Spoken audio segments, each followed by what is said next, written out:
Okay, just imagine that you're living, you turn this room upside down, you're living on the ceiling, and that as a normal person, but that a few less normal people are living on the walls orthogonal to you and looking down and sort of interacting with you at a distance. That's what I'm going to get to the back to that in just a minute, to what it's like to be different. I am Bill Bushka, and I'm going to talk about something from one of my books. I want to go through something today that is real important to me. I want to get about what was different, why my own identity as a gay person, why it was so problematical back in the early 60s, and why it's related to today. You know, imagine that you're kind of a nerd, you know, and a good student, but you don't compete very well physically with other boys.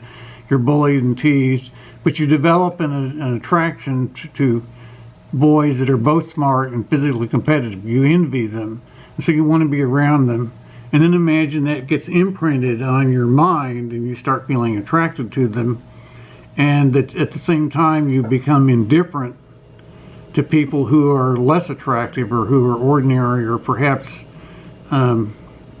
disabled or something, so you don't want to have anything to do personally except with the best people. So that could even mean you could abandon someone who had taken more risks than you, like going to war to defend you, like when we had a draft, or today being a healthcare worker with the pandemic, and but is rendered unappealing to you as a result of injury defending you.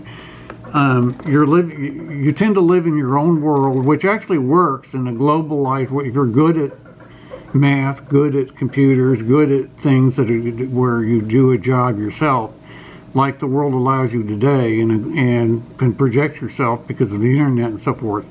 But your personality is not scalable. If very many people lived the way you did, it would be a real problem. Nothing would work. So that's what you call non-scalability. Nassim Taleb talks about that. He even says that individual choices in a case like this could be viewed as psychopathic, because they can suddenly mutate and become problematic for others. Now, this is kind of what happened, you know, when I was at NIH, or when I was at William and Mary. Let me look for the pictures in my book just to illustrate it. Here's some of the pictures in my book in 1961. And when I was in the Army in 1968, wound up in special training, where I was, I guess, 1968 from today, 52 years ago today. There's a picture from Fort Jackson.